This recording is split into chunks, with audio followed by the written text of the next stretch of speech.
This is not a simple problem. People suffer this for their whole life without handling it. You are whatever age you are and you still don't know how to use your thought and emotion.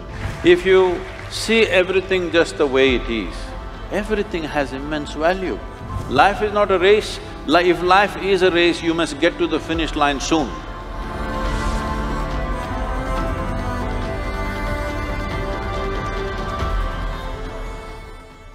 I often find myself in a situation where I'm not happy with myself.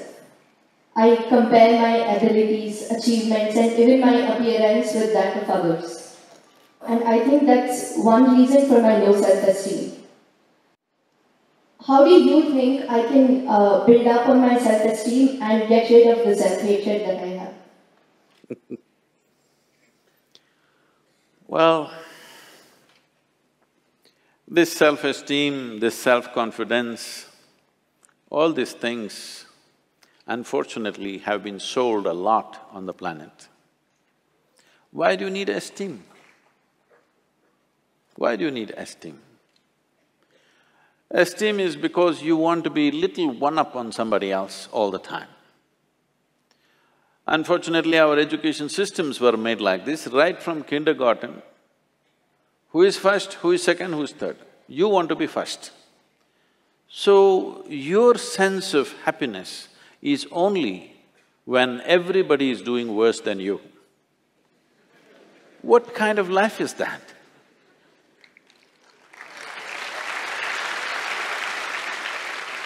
Why are we structuring our lives like this, that if everybody is doing badly, I will feel great? I think it's sickness. Hello? You think it's joy or sickness, please tell me. If all of you are doing badly, I feel great because I am number one now. No, this should go. From an early age, unfortunately, this is being imposed upon a child's mind that you have to be on top of everybody else. This is like, I want you to just imagine if this happened to other creatures. Let's say it happened to the plants and trees and animals. If an ant wants to become like an elephant, that is going to be a terrible ant-elephant, isn't it? Suppose a mango tree wants to become like a coconut tree.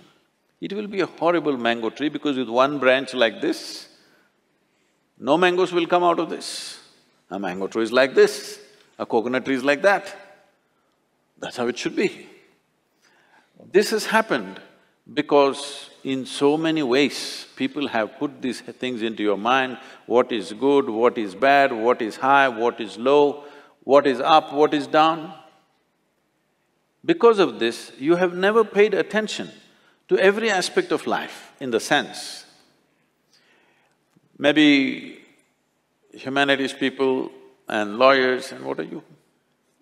Huh? Oh, the accounting people.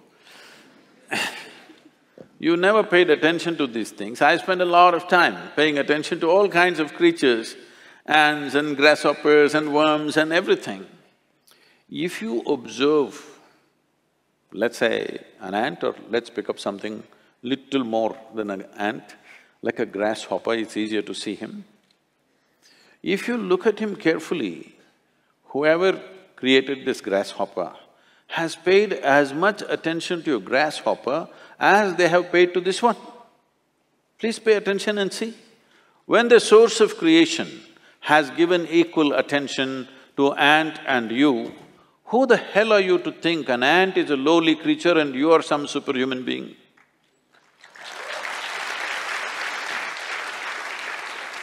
Why are you making this judgment?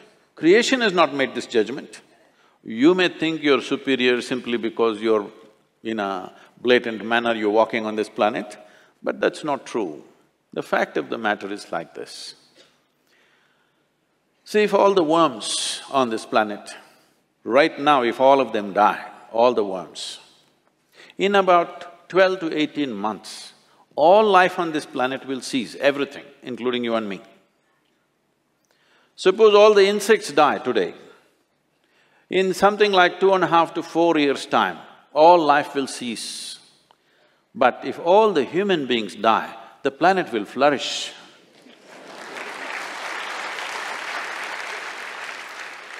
Yes, we make good manure. If human beings go away, right through this building, trees will grow, isn't it? Yes or no? Everything will flourish. So, who the hell is telling you that you are the most significant life? This idea that the cosmos is human-centric is a stupid idea. In this cosmos, even this solar system is a tiny speck. Tomorrow morning, if the entire solar system evaporates, nobody will notice it. That's how small it is. In that tiny speck, planet Earth is a microspeck. In that microspeck, Bengaluru is a super microspeck. In that, you are a very big person with great self-esteem.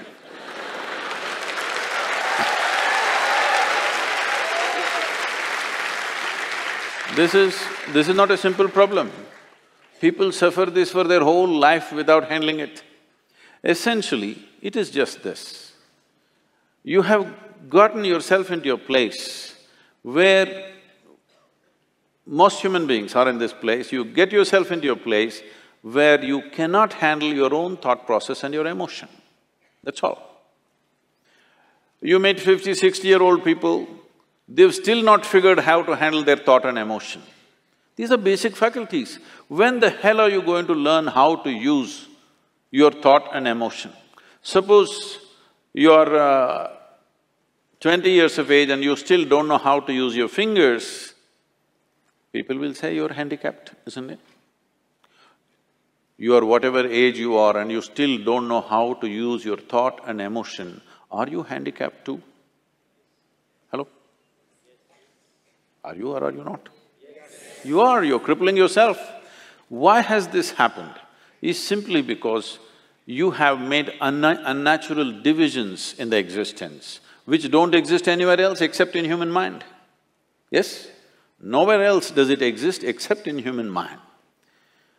Because you're a little girl, can I call you a little girl? Yes, you can. I'm telling you the boys, she's not a little girl for me, she's a little girl. When my daughter was growing up, she grew up with me traveling all over the place. When she was 3.5 months of age, she's traveling with me alone. I'm driving all over India with her in the strapped to the seat of the car.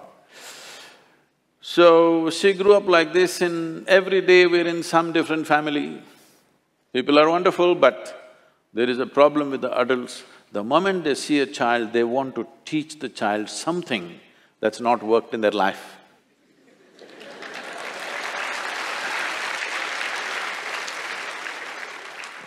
You should see, this urge is so compulsive. The moment they see a child, they have to teach. They have to teach. So I made one rule, see, you can play with her as much as you want, you can talk to her, but nobody is going to teach her anything. But Sadhguru, she won't learn anything, ABC at least 1, 2, 3. I said, no 1, 2, 3.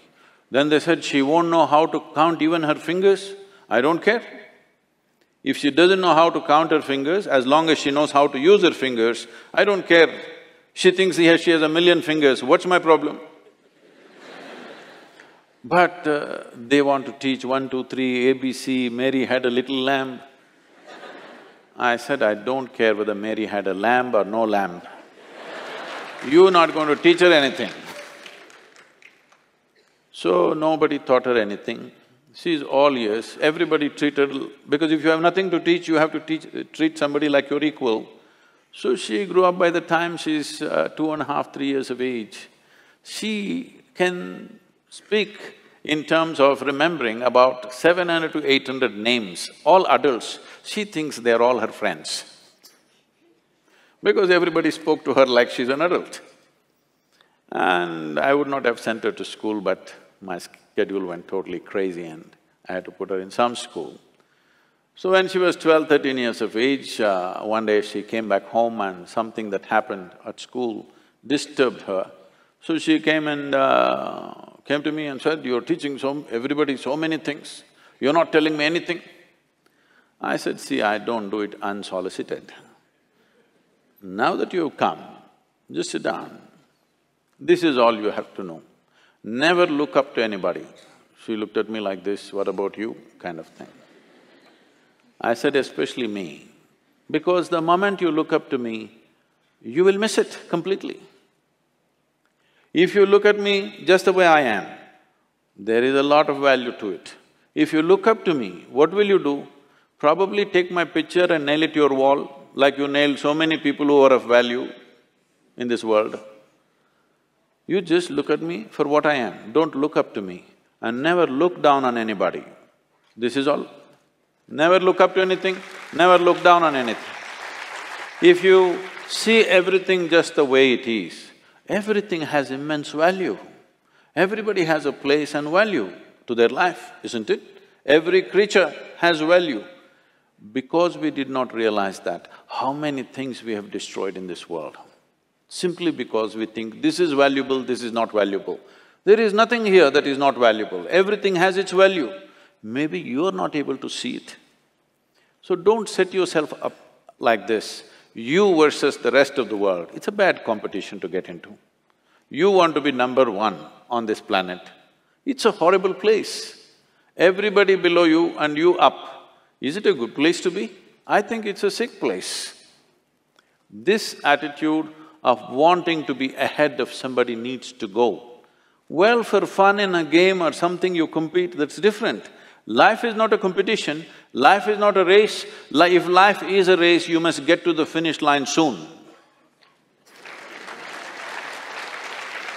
If you think life is a race, you must be at the finish line today. I can tell you how. You want to go there? No.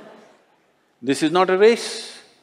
This is a tremendous privilege that we have come as human beings. This means our ability to experience life is of a much larger proportion than any other creature on this planet.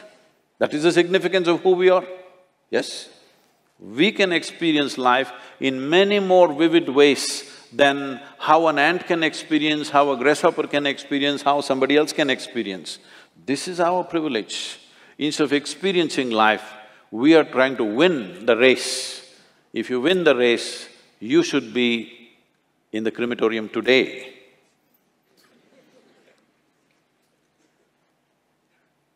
You don't need any self-esteem.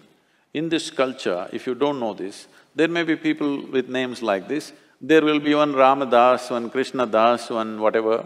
What this means is people are consciously taking the name of being a slave. Because a joyful, willing slave is a tremendous human being. Only somebody who's been enslaved by somebody is a different matter. But willingly, I'm willing to do whatever is needed in this world, is a wonderful slave, isn't it? I'm one.